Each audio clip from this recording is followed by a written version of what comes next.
Chronicon Mundi. Dive deep into history.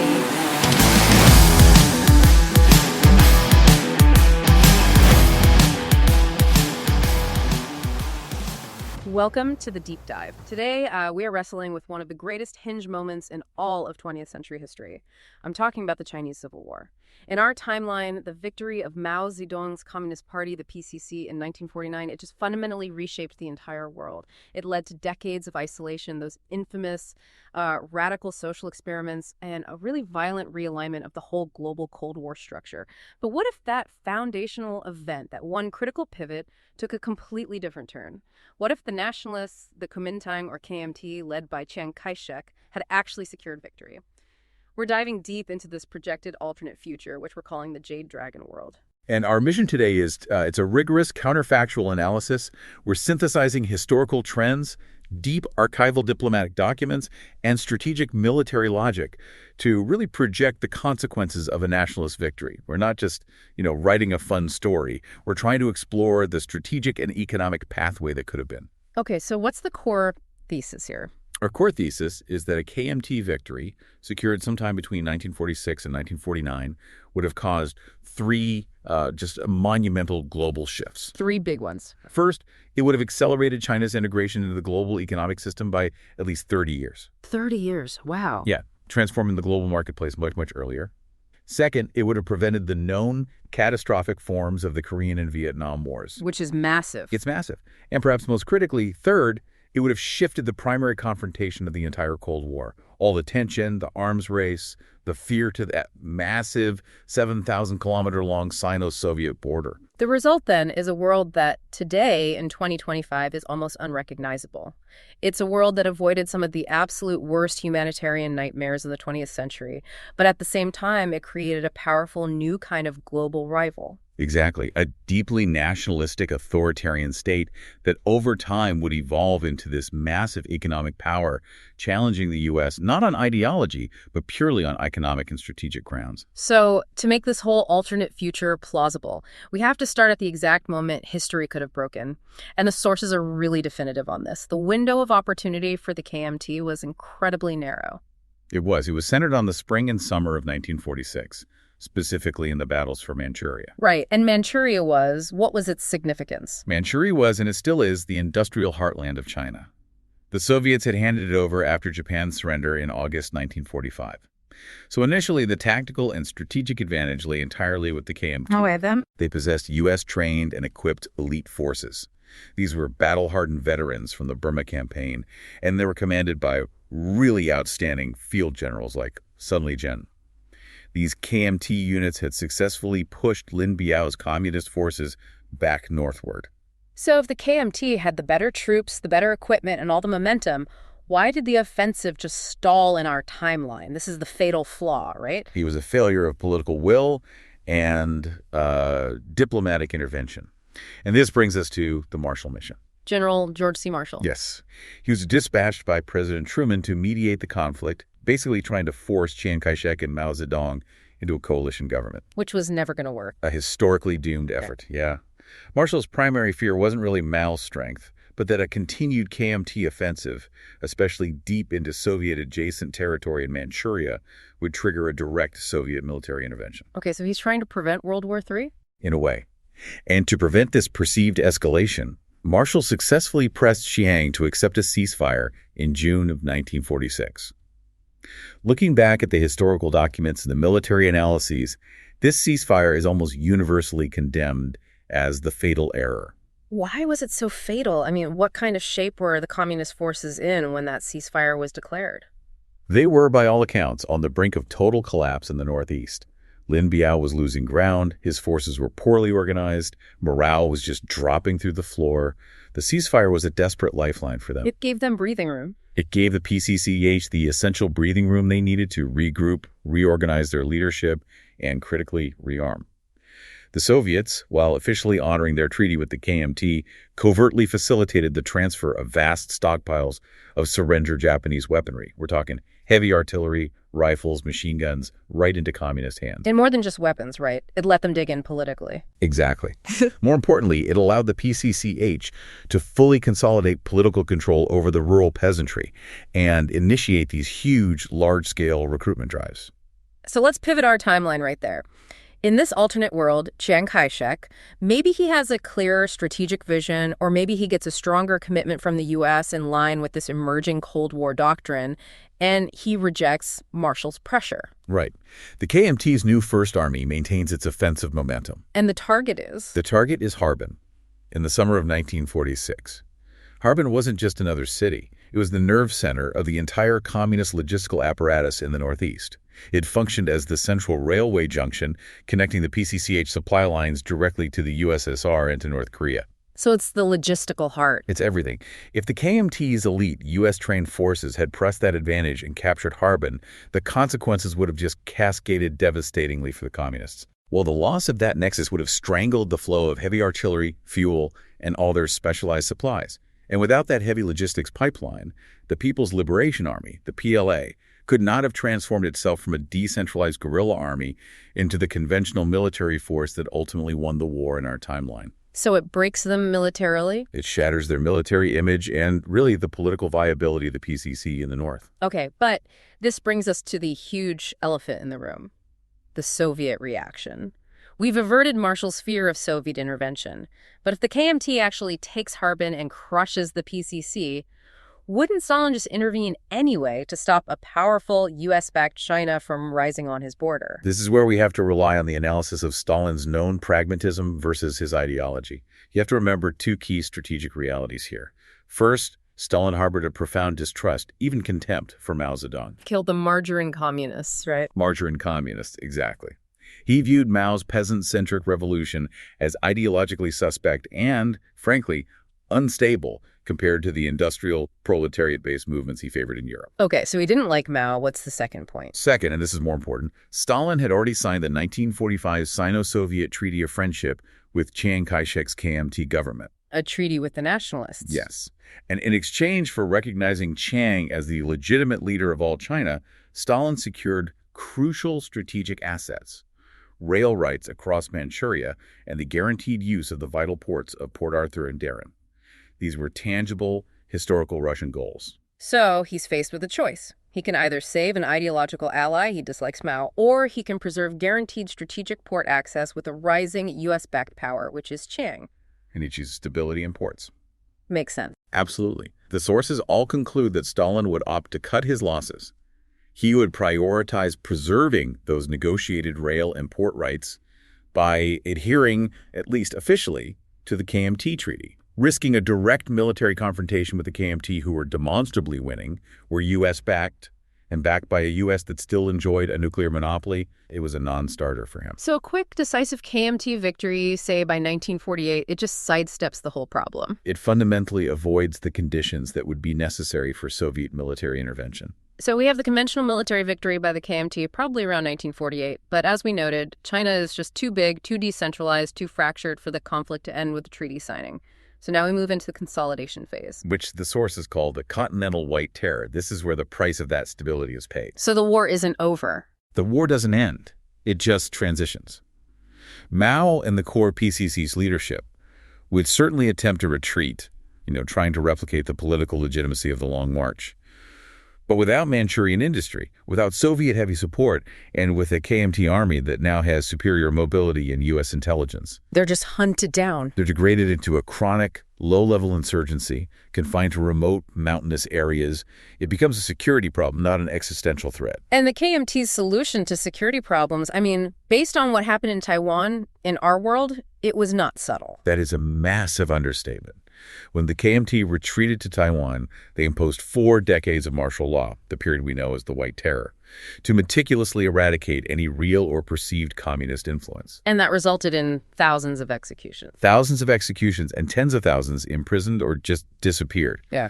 Now, we have to project that authoritarian model onto a continent of 500 million people. The scale is it's astronomical. The scale of repression would be astronomical. The KMT would undertake these massive purges of former communist cadres, leaders of radical agrarian reform, left-leaning intellectuals, any critical voice that threatened the new order. The projections suggest millions of detentions and a necessary brutal campaign of extrajudicial executions to achieve the stability that Chiang demanded. It's a humanitarian divergence that, on one hand, saves millions from Maoist famine later on, but condemns millions to political violence under the KMT right now. How does the nationalist state, which was historically weak and inefficient, actually enforce this level of control across that vast territory? They enforce it through a sophisticated, centralized security apparatus. The KMT would utilize and dramatically expand two critical control mechanisms. First, the traditional Baoji system. Okay, what is that? You need to understand this. The Baoji system is an ancient Chinese concept of communal collective responsibility. It organizes the populace into units of 10 households, where neighbors are responsible for monitoring each other. So if one person steps out of line... If one person commits an act of disloyalty or dissidence, all 10 households are collectively punished. That's terrifying. It's a perfect, efficient tool for counterinsurgency and pervasive social surveillance. It's far less resource-intensive than sending troops everywhere. It's a systematic, neighborhood-level security state enforced by mutual fear. So that's one mechanism. What's the second? The second mechanism is strengthening the secret police. They would boost the power of the Office of Investigation and Statistics, which was the intelligence and internal security agency largely controlled by the notorious CC. The CC clique. They were a powerful faction within the KMT, right? One of the most powerful. Conservative, virulently anti-communist, dominated by the Chen brothers. They were ruthless and expert at eliminating dissent. By empowering them and giving them continental reach, Chiang creates a powerful, centralized police state capable of executing the purges and maintaining constant surveillance over the provinces. And this ensures the continuation of the one-party state. For decades. One of Chiang Kai-shek's lifelong frustrations before 1949 was that he could never truly unify China because of the persistent power of regional warlords. Does winning the civil war against the communists finally give him the political capital to crush the warlords, too? This is a critical secondary political consequence of the victory, and it actually enables the future economic miracle. Chiang's Central Army, the Whampoa faction, now has immense political prestige, military momentum, and crucially, a continuous supply of U.S.-aid military hardware and financial capital. Which makes it overwhelmingly superior to any provincial army. Exactly. He uses this capital to finally solve the warlord problem. We project Chiang forcibly integrates or disarms rival provincial armies, like the powerful Guanji clique, which had opposed him since the 1920s. Would they go quietly? Well, this might lead to localized flare-ups, maybe minor provincial rebellions that echo the 1930 Central Plains War. But without the organizing ideology of communism or external Soviet support, they're swiftly and brutally crushed. So, by the mid-1950s, we see the effective, if brutal, political centralization of the Chinese state for the first time since the collapse of the Qing dynasty. Yes, all thanks to that military momentum gained in '46 and the sustained U.S. backing. And that centralization is the key prerequisite for the massive structural reforms that are about to follow in the economic sphere. But before we get to the economy, we have to look at the peripheries. Tibet and Xinjiang. How does the KMT approach these regions compared to the PRC? In terms of sovereignty, there's zero difference. The KMT never recognized Tibetan independence and would have invaded, just as the PRC did in 1950. However, the nature of the occupation diverges. How so? The KMT viewed itself as the guardian of traditional Chinese culture, particularly Confucianism, as a counterpoint to atheistic communism. Therefore, the KMT occupation, while politically absolute control from Lhasa would be non-negotiable, might have been less violently destructive of religious heritage. So they might have been more tolerant of, say, Buddhist practices. It's possible. They might have avoided the systematic vandalism and destruction of monasteries and cultural sites that defined the Maoist cultural revolution a decade later. It's still oppression, but perhaps one less focused on cultural erasure. And then there's Xinjiang, sitting right on the now hostile Sino-Soviet border. That must become a geopolitical nightmare. It becomes the epicenter of the early hot Cold War in Asia. The Soviet Union, having lost its chance to turn China communist, now views the Nationalist ROC as a dangerous U.S.-backed threat. Their immediate priority is destabilization along the border. And Xinjiang is the perfect place for that. Perfect. They can foment Uyghur separatism, capitalizing on historical resentments and local leaders they had previously supported in the 1940s.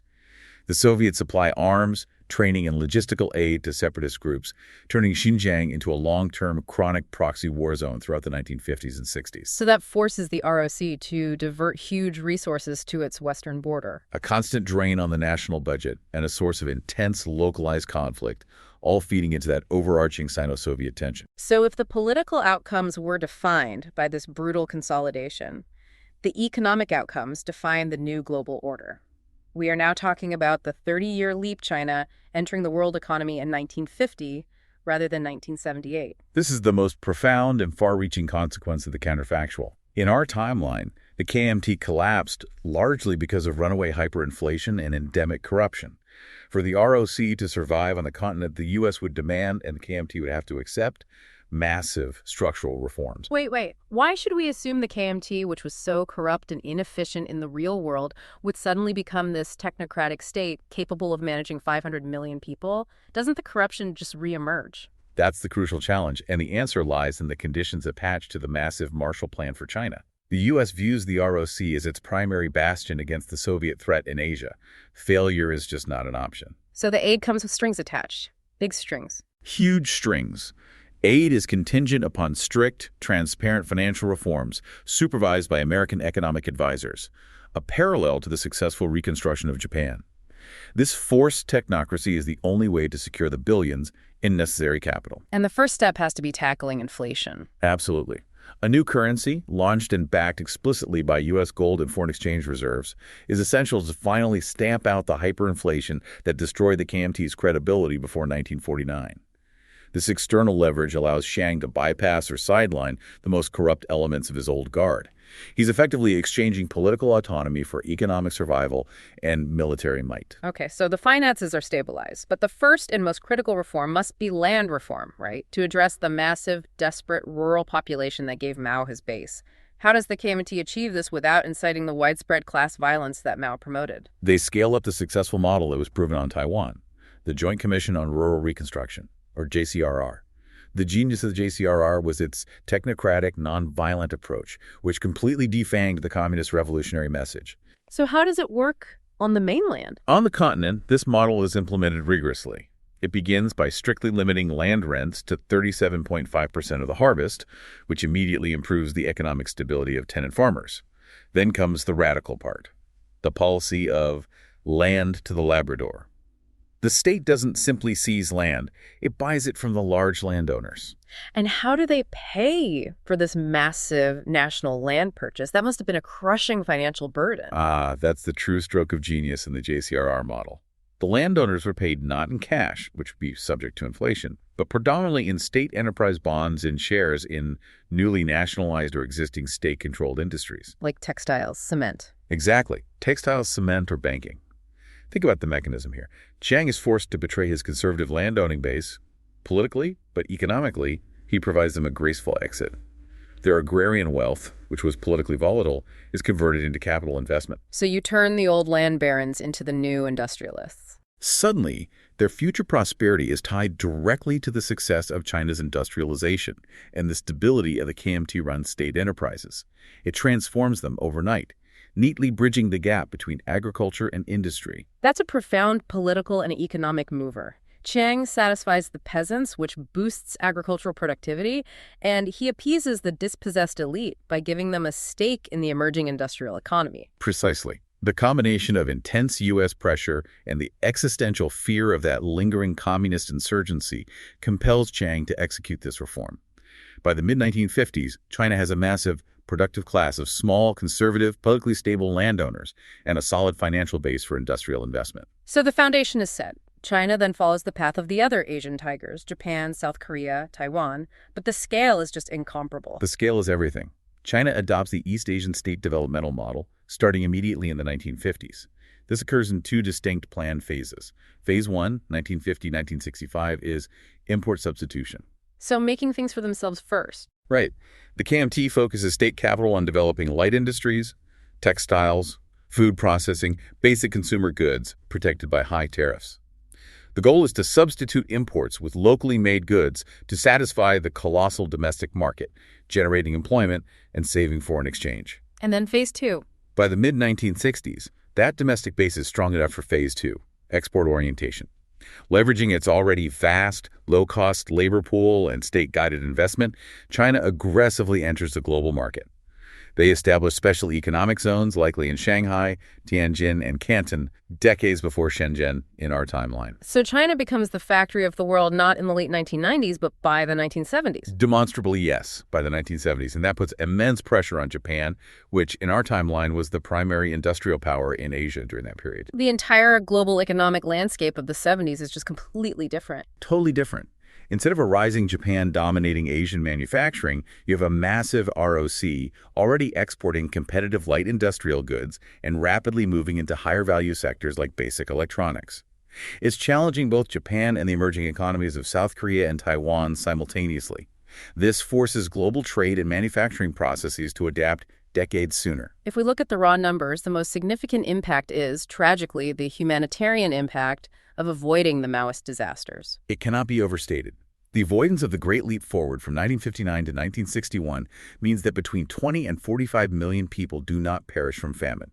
This single divergence saves more lives than nearly any other single policy change in 20th century history. And what does that do for the economy by, say, 1980? By 1980, the contrast is stark. The sources project the ROC's GDP per capita would be in the range of $1,500 to $2,500 USD, putting them in the middle-income economy bracket. In the real timeline, the PRC's per capita GDP in 1980 was a staggering low of $195. So the ROC enters the 1980s not as a developing nation, but as a major industrial power. A major competitive industrial power.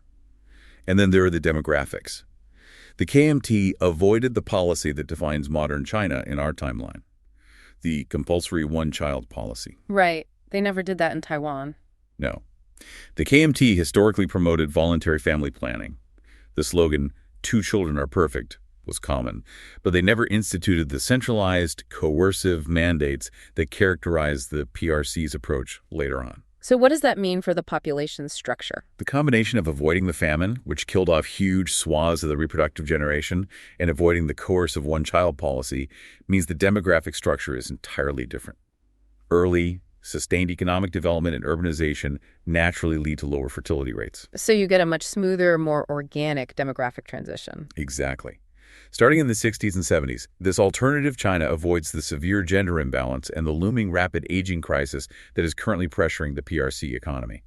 The population is larger today, but significantly more balanced. The rise of this powerful, U.S.-friendly, nationalist China completely changes the Cold War chessboard in Asia. The ripple effects are immediate, and they fundamentally alter global conflict patterns, starting with the Korean Peninsula. This is perhaps the simplest and most decisive geopolitical projection.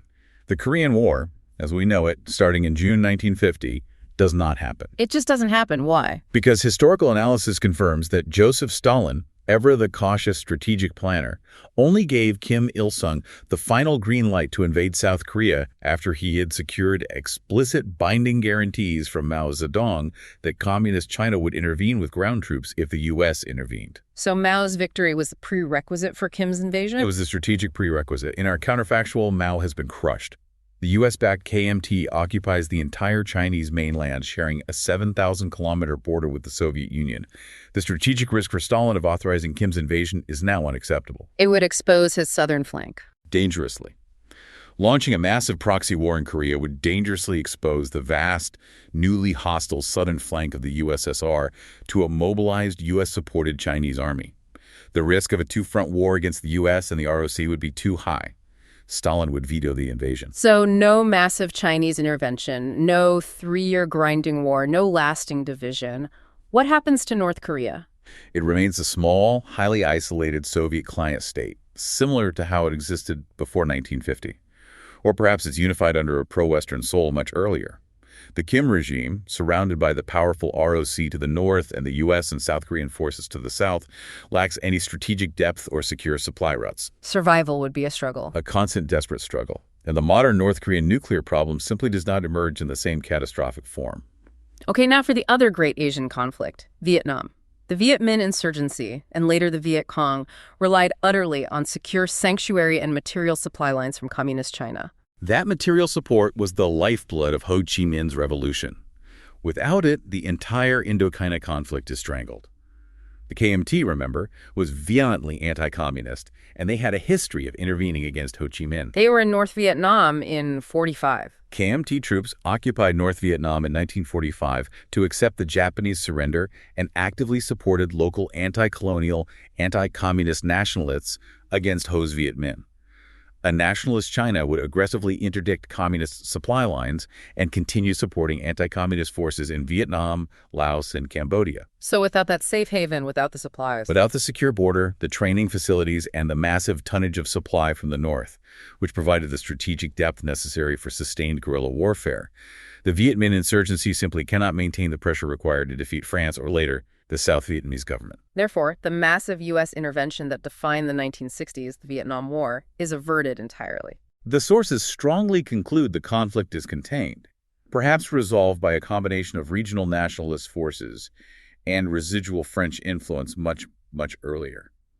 Vietnam likely transitions into a non-communist authoritarian or neutral state. And that avoids millions of deaths. Millions of casualties across Southeast Asia, and it severely weakens the entire notion of the domino effect, altering U.S. foreign policy calculus for the next half-century. So with Korea and Vietnam averted, the center of gravity for the Cold War in Asia shifts entirely to the Sino-Soviet front. This is now the world's most dangerous border. It's a 7,000-kilometer border that becomes a militarized nightmare. Instead of the alliance and subsequent ideological schism of our timeline, relations are hostile from day one. And the ROC has territorial claims against the Soviets. Yes. Driven by its aggressive Chinese nationalism, it maintains territorial claims not only on Outer Mongolia, which is a Soviet satellite, but also on contested border regions like Tannu-Tuva. The militarization of this border would exceed the density and tension of the European Iron Curtain. Both sides would just pour troops in. Immense conventional forces.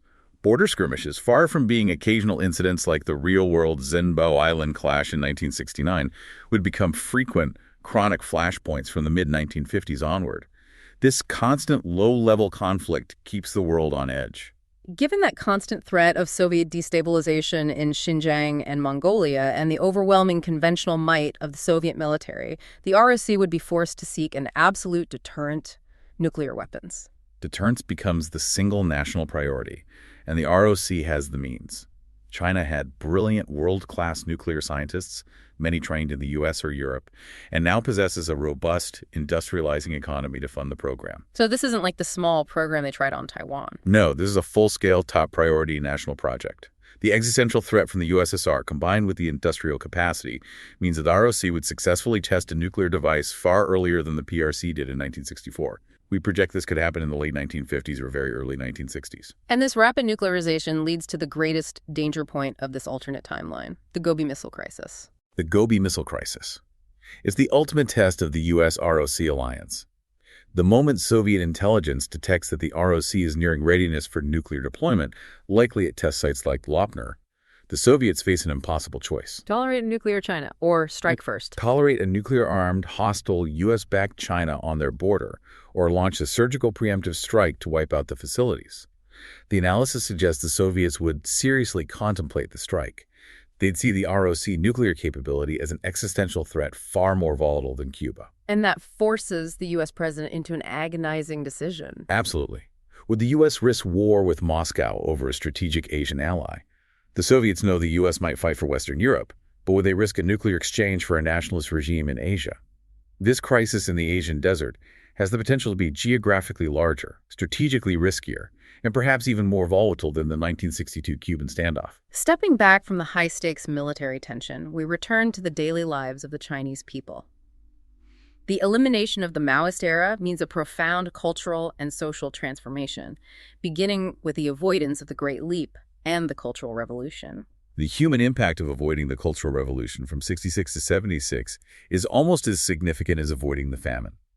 That decade was defined by systematic ideological vandalism, the destruction of historic temples, libraries, art, And the purging of intellectuals. the purging and re-education of millions of intellectuals and educators. The damage to China's cultural heritage and intellectual capital was just immeasurable. The KMT, conversely, promoted itself explicitly as the guardian of traditional Chinese culture, particularly Confucianism. They saw it as the foundation for social order. Exactly, as the necessary foundation for national loyalty and social order, explicitly opposing the foreign ideology of Marxism. So instead of being encouraged to smash the four olds, citizens are encouraged to embrace a modernized, state-sanctioned traditionalism. Something like we saw in Taiwan or Singapore. Precisely. The state would promote a modernized Confucian social ethic. And while that's still a form of state control over culture, it preserves history and intellectual life. This non-disruptive cultural environment allows cosmopolitan centers like Shanghai and Canton, which had vibrant modern cultural scenes in the 30s and 40s, to continue to evolve without that ideological censorship. So you could see a real cultural flourishing. A true cultural flourishing. Chinese cinema, literature, and art could rival Hong Kong or even Hollywood much earlier, fueled by the massive, sophisticated urban middle class emerging from the economic miracle. Now for the political endgame.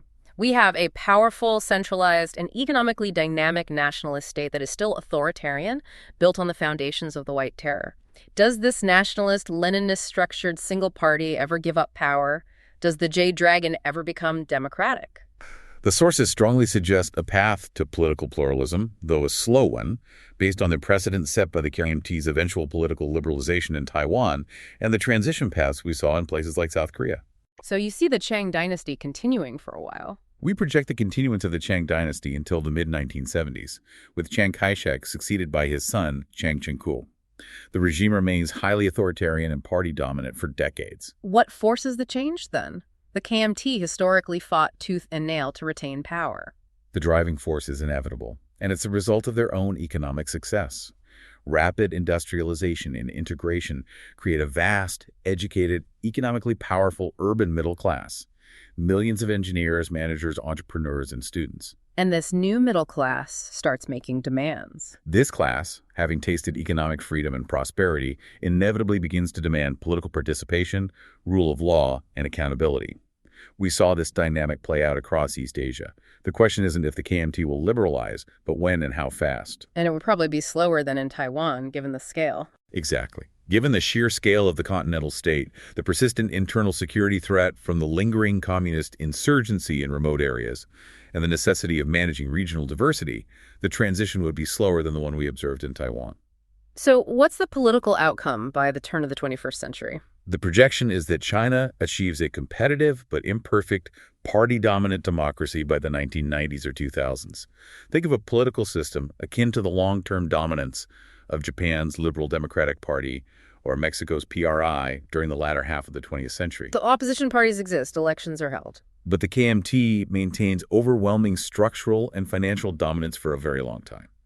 And to manage such an enormous and diverse territory effectively without the full, paralyzing totalitarian control of the PCCH, the ROC would likely adopt a more decentralized governance structure. A kind of federalism. A federalist system, an idea that had traction in the early republic. This would allow for greater provincial autonomy and regional legislative power, while maintaining central control over defense, foreign policy, and finance. It serves as a necessary political release valve for regional tensions that centralized rule would otherwise ignore. Let's bring the clock all the way forward. It's 2025 in the Jade Dragon timeline. We have a colossal, highly developed, democratic-leaning, capitalist China. What does the global balance sheet look like? Economically, the early sustained integration and growth mean China achieves a historical landmark much sooner. Due to its start in the 1950s, China surpasses the United States as the world's largest nominal economy, perhaps as early as the turn of the millennium 2000 or 2010 at the latest. And the global rivalry shifts fundamentally. Completely. It is no longer communism versus capitalism. It's fierce economic competitive tension strategic competition between two massive capitalist powers. Think of the U.S.-Japan trade wars of the 1980s, but amplified by a factor of 10 and incorporating high-tech defense and infrastructure development. So this nationalist China isn't a vassal state. Not at all. It is a global pole of power, confident in its historical role as the Middle Kingdom. What happens to the United Nations, particularly the Security Council? The political capital of the ROC must dramatically alter global diplomacy. It alters everything. The Republic of China, the KMT, retains the permanent seat on the UN Security Council. Resolution 2758, which swapped the ROC seat for the PRC seat in 1971 in our timeline, never happens. So you have a pro-Western vote on the Council for the whole Cold War. A consistent capitalist, pro-Western veto power. Think about the implications. This dramatically changes resolutions concerning states hostile to the West. Sanctions on North Korea, Iran, or actions against Soviet movements in Eastern Europe would have faced a much less complex pathway through the Council. And China would be in organizations like GATT from the beginning. A founding member of GATT and the WTO predecessors. It reinforces liberal global trade institutions from their inception, rather than joining them later and forcing change from within. Okay, let's resolve the territorial issues that currently define our real-world tensions. Taiwan, Hong Kong, and the South China Sea. The Taiwan problem, as we know it, simply does not exist. The KMT never retreated there. Taiwan remains a fully integrated, though likely highly autonomous, province of the mainland Republic of China. And Hong Kong. Hong Kong's retrocession from Britain in 1997 occurs without ideological friction. The transfer of sovereignty is between two friendly capitalist partners, the UK and the ROC. The need for the ideologically complex and ultimately doomed framework of one country, two systems vanishes. It's just a simple diplomatic handover. Exactly. Maintaining Hong Kong's status as a major financial hub within the broader ROC structure. And the most volatile flashpoint today, the South China Sea. The ROC would absolutely be a powerful, nationalistic maritime power with territorial claims, similar to the PRC. However, its long-standing integration into Western alliances, international law, and its eventual transition toward political pluralism suggests a different approach to disputes. So they'd be more likely to use diplomacy. The sources suggest conflicts would be managed primarily through multilateral diplomatic frameworks and international courts, rather than aggressive island building and direct military intimidation. While tensions over resources would remain, the risk of a direct military clash between China and the U.S. in the Pacific is substantially reduced. So let's summarize the final balance sheet for this Jade Dragon world. The undeniable positives and the undeniable negatives. The positives are monumental. Tens of millions of lives saved by avoiding Maoist catastrophes, the famine, and the Cultural Revolution. We gain a far more prosperous, technologically advanced, and globally integrated economy, with China as an industrial powerhouse since the 1970s. And we avoided the Korean and Vietnam wars as we know them. Which is huge. We avoided those devastating millions of lives lost conflicts. And the dark side of the balance sheet. The price of stability was immense. The KMT created an authoritarian, repressive, and likely corrupt state for many decades, defined by that extensive continental white terror. And the entire world lived under constant, acute military tension throughout the Cold War, the persistent proxy war in Xinjiang, and the terrifying prospect of the Gobi Missile Crisis along the Sino-Soviet border. So this deep dive, it basically replaces one great global rivalry. It replaces one great global rivalry, the ideological, systemic conflict between communism and capitalism, with a new one driven by pure nationalism and economic supremacy. It forces us to ask a profound question. What does this scenario truly suggest about the fundamental drivers of global conflict? Is ideological difference the ultimate trigger for instability? Or is it simply the perennial struggle for regional or global hegemony, regardless of whether the state is ruled by the Party Congress or the Kuomintang? What kind of challenges would a massive, unified, and democratic-leaning China pose to the world today? That's something to carry with you long after the deep dive concludes.